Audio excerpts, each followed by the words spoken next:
Today, I want to show you a quick demonstration on what it means to be a math race. The directions say that we're going to use your answer from the previous problem to help answer the next problem. So as we can see, I want us to solve this division problem. We'll put our answer.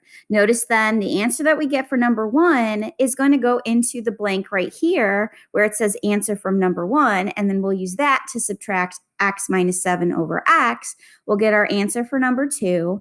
We'll then take that answer from number 2 and plug it into the first part here and set that equal to negative 2/3.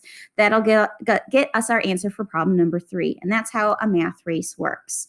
So let me kind of run through this really quick. If I wanted us to divide, remember, I don't care that the denominators are different. The first thing I think about is keep. So I keep the first fraction, change. So I change division and multiplication, and then I flip that second fraction around.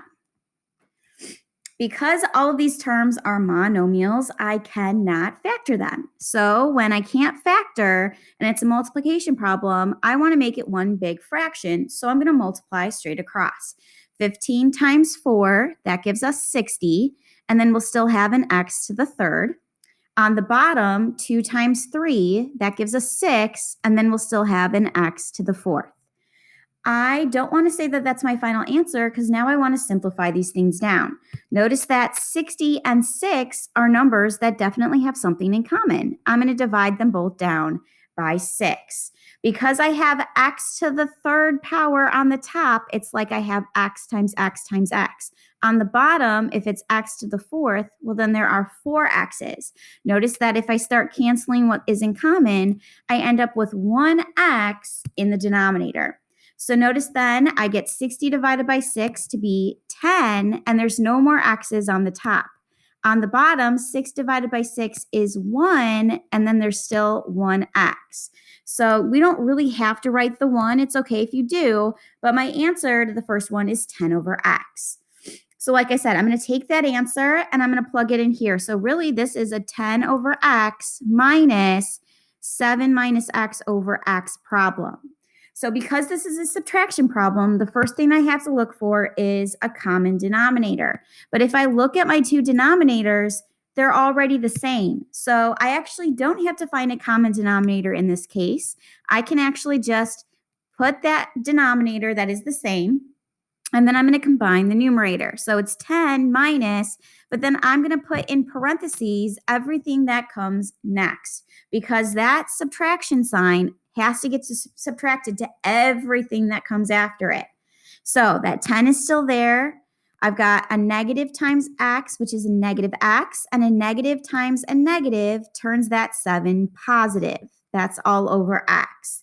Notice that in the numerator, I have a couple of like terms. So I am going to combine those. 10 plus 7 gives you 17.